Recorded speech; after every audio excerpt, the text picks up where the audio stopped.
like it goes to the moon.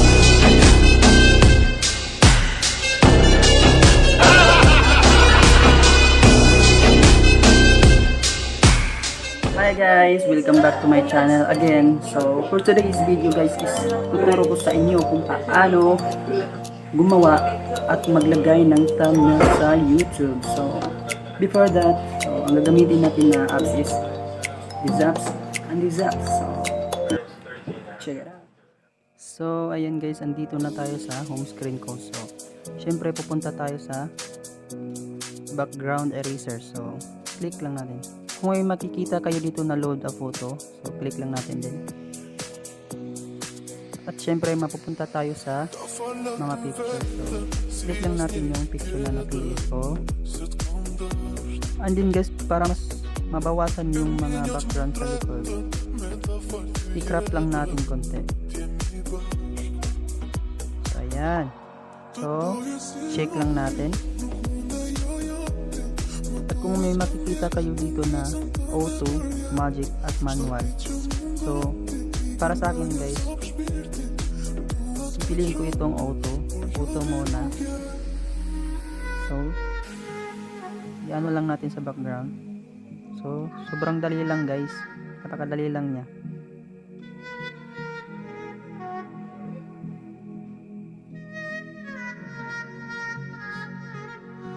So sobrang dali lang niya guys. So ayan.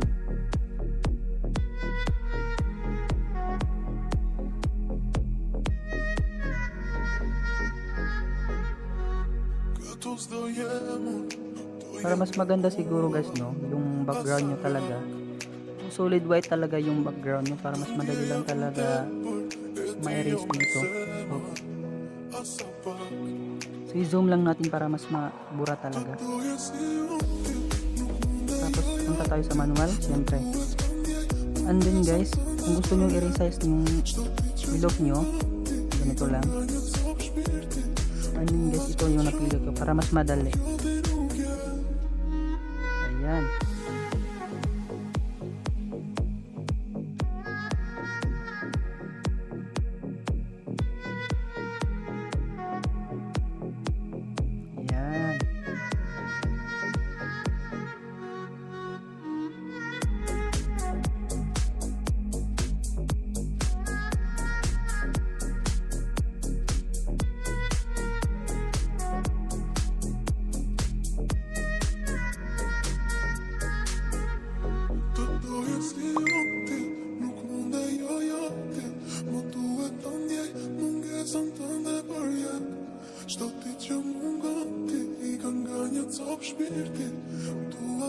Zoom lang natin.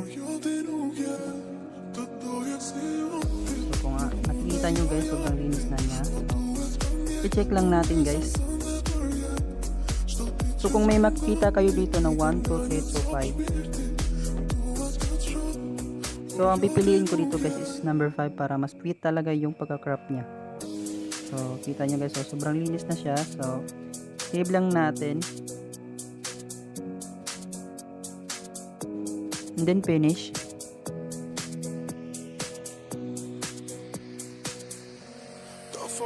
So next step natin guys, pupunta tayo sa Pixellab. So andito na tayo guys.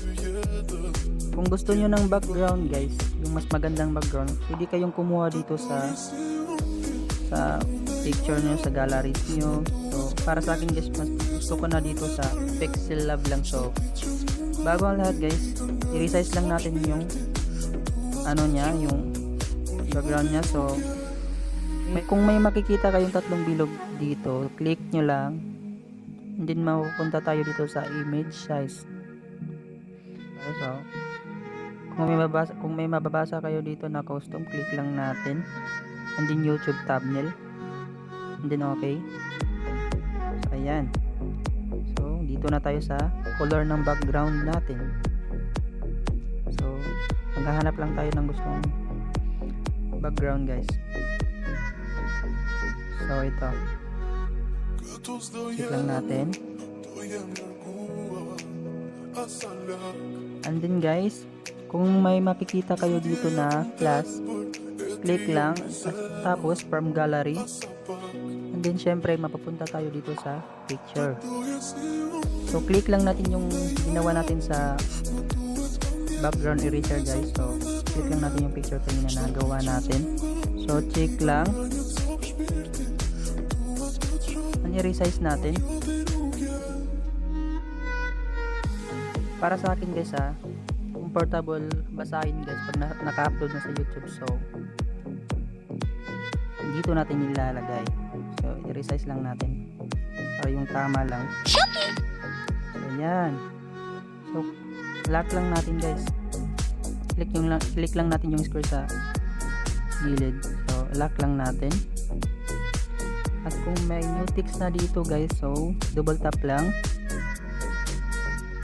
So halimbawa, how to make YouTube thumbnail. Halimbawa YouTube thumbnail using mobile phone. So, para mas maganda guys, bawat word niya isa-isahin muna natin para mas malagyan ng mga style. So unahin natin dito.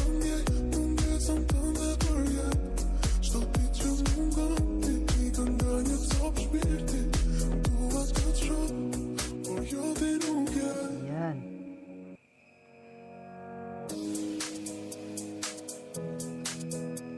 Tapos mapupunta tayo sa front.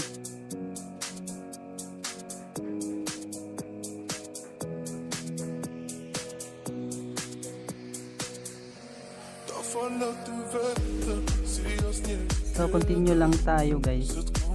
Okay. Ayan guys, kung may makikita na tayo dito. Ayan guys, lagyan natin ng background para mas madaling mabasa. Ayan. Pili lang tayo ng colors na gusto natin. So, pula yung napili ko. Check lang.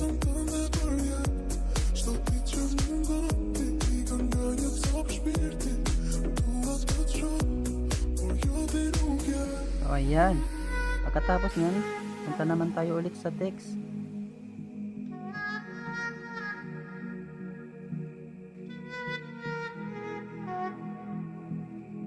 So double tap lang natin ulit.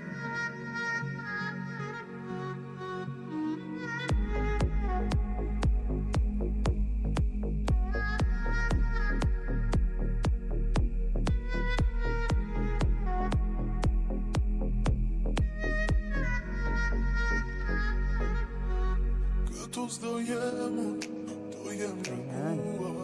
So, lagyan natin ng background.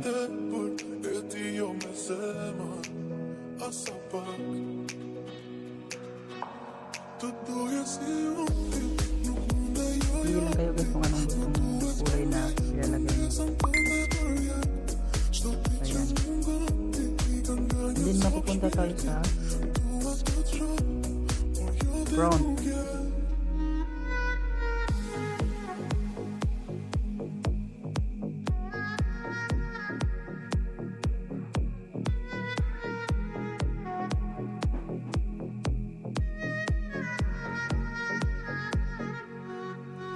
And then i-resize natin para madaling mabasa. Ayan. So by the way guys nakalimutan ko pala.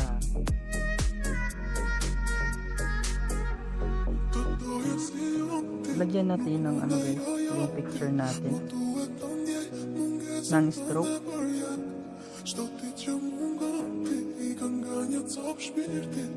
Para mas kapansin-pansin guys.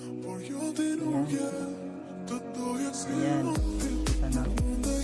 Kita nyo guys. So ayan. Para mas kapansin-pansin tingnan guys pag naka-upload na sa YouTube. So, ilak lang natin ulit. So, punta naman tayo sa text ulit. Double tap lang natin.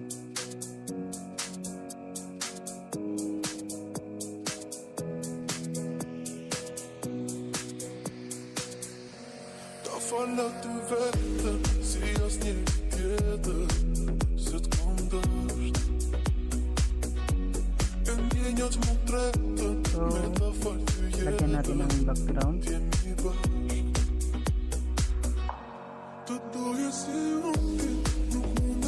Para sa akin lang guys, lagyan ko lang ng background. Kung sa inyo, kung gusto nyo, kung anong gusto nyo, kayo na maglagay.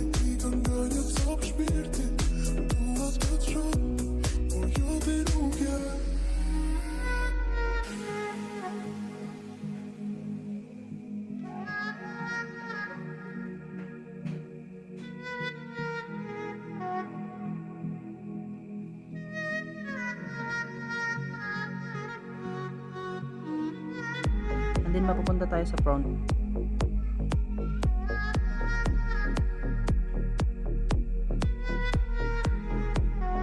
Ayan. Mas maganda guys, lagyan natin ng play button ng YouTube guys. So, click lang natin yung plus sa gilid. So, from gallery ulit. Tapos itong play button ng YouTube. So, check lang. Resize natin guys. So,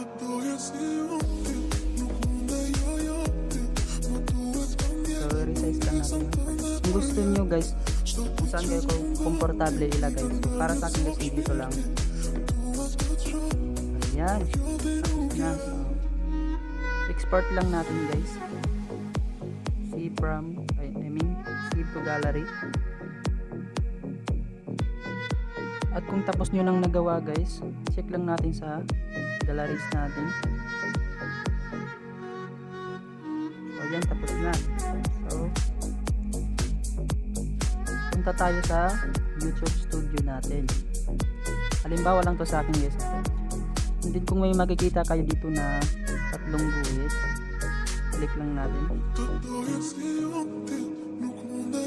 At tapos guys, pipiliin nyo lang yung mga video nyo na gusto yung lagyan ng thumbnail. So, halimbawa ito guys. So, click lang natin ulit guys. So, kung may makikita kayong custom thumbnail dito guys, so, click lang natin. And then, mapapunta tayo syempre sa ginagawa natin kanina na YouTube thumbnail. So, click lang natin.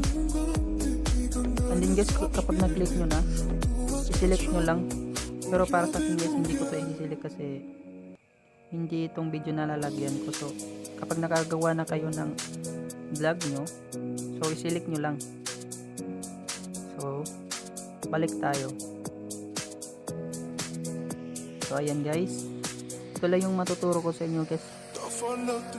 And guys, bago ang lahat pala, please subscribe to my channel and click notification bell para updated kayo sa susunod ko na i-upload na yung tutorial. So, thank you guys. God bless.